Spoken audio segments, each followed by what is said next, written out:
Columbia University grad student and anti-war activist Mahmood Khalil can be deported after all. An immigration judge making that ruling Friday amid claims from the Trump administration that Khalil threatens foreign policy.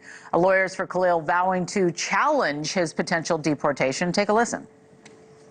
It was the epitome of a lack of due process in a court proceeding in this country. It was shocking. We are going to fight for his right to speak out about what's happening in the Middle East and speak out against what the United States is doing. Joining me now to discuss is trial attorney and legal analyst Misty Marris, and friend of the program. Hi, Misty. Good morning, Laura. Good morning. All right, so as you just heard, lawyers for Khalil do plan to fight his deportation in court. How do you see this playing out? There's been so much back and forth about this. A lot of back and forth. So right now we're talking about the proceeding in the immigration courts. And this is based on the government's representation that Khalil is a threat to national security, that his actions have an adverse effect on foreign policy. So that is something that's held and decided by the Secretary of State. And that's what they put before the immigration court. The other argument is that he committed fraud on his green card application, that he misrepresented prior employment. So this is the immigration piece. And essentially where we are, the immigration judge has decided that Khalil is what's called removable, meaning the government has shown that there is a legal theory for his removal. Now, his defense team has the ability to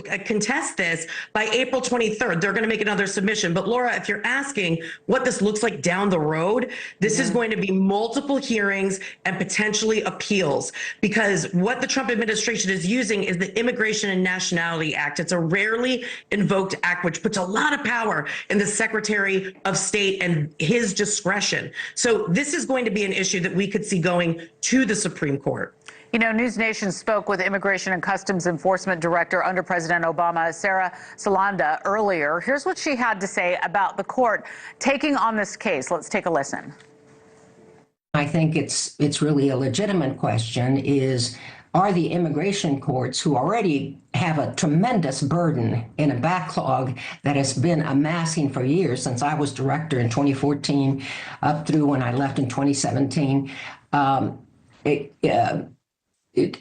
there concerns on the part of the immigration judges that they may be subject to be fired because they fail to abide by the administration's position?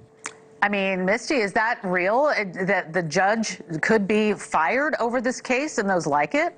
Well, federal court judges they're appointed for lifetime terms. Certainly there are ways to seek removal of those judges, and that would go up to the executive branch. But Laura, they're not supposed to act in their own self-interest in any way. This is an execution of the law. And what we see playing out here, specifically in the Khalil case, which speaks to this point, is that there's another ancillary federal court case going on in New Jersey. Now, it's a different issue. That's challenging his detention and arrest. So one is being in this country. That's what the immigration courts, can he be deported?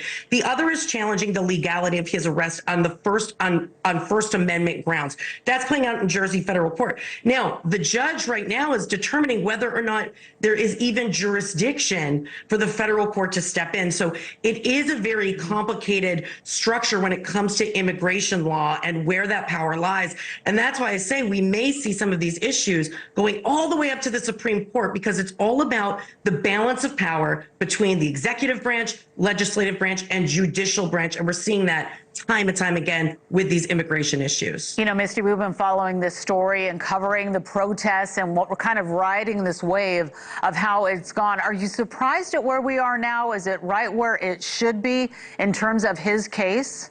Well, with his case specifically, it is unique in the sense that a lot of times when you see a green card or visa holder in immigration court facing deportation, they're charged with an underlying criminal offense, or there's drug charges. There's something to that effect that's happening outside of just the immigration process. What I think is very unique about this case, and what is really testing the limits of the law, is the Immigration Nationality Act and all that discretion that goes directly to the Secretary of of state, as opposed to what we would typically see in a case, which would be underlying criminal charges. That's what makes this case so unique. And I think that push-pull between the immigration court and now federal court in the federal courts in New Jersey or in New York, wherever the case ends up, that is another question about when the federal courts can step in on an immigration issue or whether jurisdiction lies with the immigration courts themselves. So to your point, Laura, we're in uncharted territory. Yeah.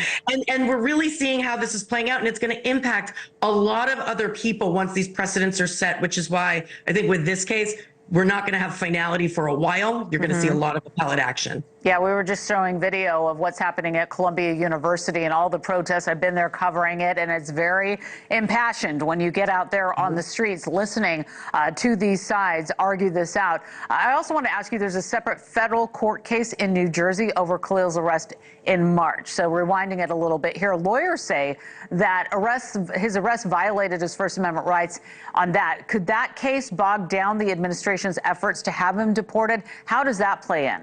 Certainly. That's where the judge is actually making an analysis. And when I say the judge in New Jersey who's overseeing this case, the federal court judge, is analyzing whether or not federal courts have the ability to step in right now that the immigration process is happening. So it relates directly to his arrest and detention. Was this a lawful arrest, or is it violative of his First Amendment rights? You could have both of these cases going down on a parallel track, and certainly it could impact what happens with that immigration court. And if the Jersey court decides we do have jurisdiction in this case, we can contest the arrest, you could see an order for Khalil's release. And obviously all of that interplay is something that's going to go through the appellate courts as well. So the issue with this is you don't get answers quickly. And so if you do have an unlawful detainment, you could see that detainment going on with an order down the road that it was in fact unlawful without the immediate relief. So there's a lot at play here. I wanted to get your take on something else as well, because another lawyer for Mahmood Khalil, Johnny Sinotis, had this to say about the possible outcome of the case. Let's listen. For now, today's hearing and the finding by the judge sets a really dangerous precedent. Mark is correct that if this is allowed to stand, anyone could be next. I mean, wow. I mean, can we expect the other students facing deportation to see similar outcomes? Is that how it's going to play out based on how Khalil's case goes?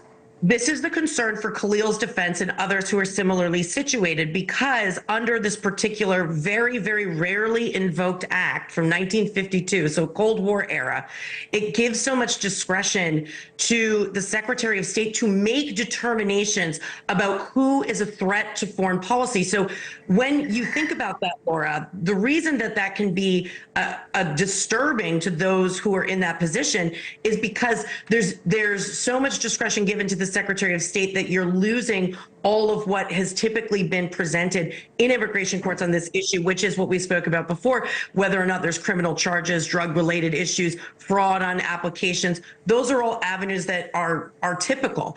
This is atypical because there is so much deference given to the decision maker, who's the Secretary of State. Although it does have to go through the immigration courts, it does have to be ordered by the immigration court in order for a deportation to proceed to get into court. For someone to be what's deemed removable, you're talking about an analysis that's by the Secretary of State themselves, as opposed to going through the court system. And this, Laura, is why I think Khalil's lawyers are so focused on that Jersey action, because if there's a way for the Jersey judge to take, as a federal court judge, to say, there's going to be irreparable harm here, we need to put a pause on this immigration proceeding until we work out whether this arrest was even legal. That's what they're fighting for.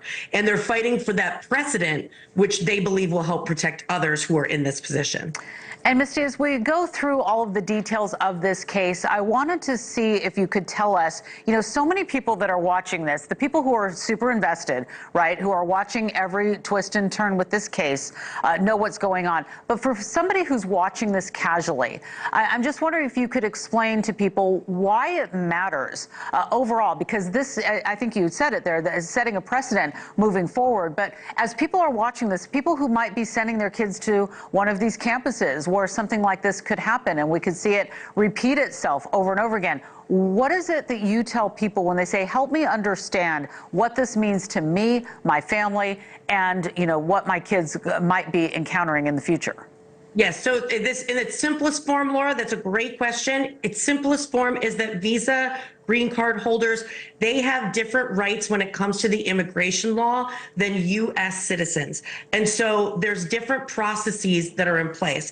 And what is happening right now is a very unique issue, is working its way through the court system. There's going to be determinations on whether the immigration court has sole jurisdiction over this case. And why does that matter? Because the decisions that will come out of the immigration court, specifically with this particular case, which is kind of a template of these issues as they work their way through, and other students who may be facing similar circumstances, that the precedent that's set by this immigration court is really going to matter for how, flip side, that federal court in New Jersey, when you're talking about the protections of First Amendment rights, are we going to get some case law about the interplay between those two courts? And that's what we're looking at for the individuals who are looking at this and saying, how does it affect their lives, or what should we look for to come? We're looking for that interplay between the two courts and what protections are going to be established by the letter of the law.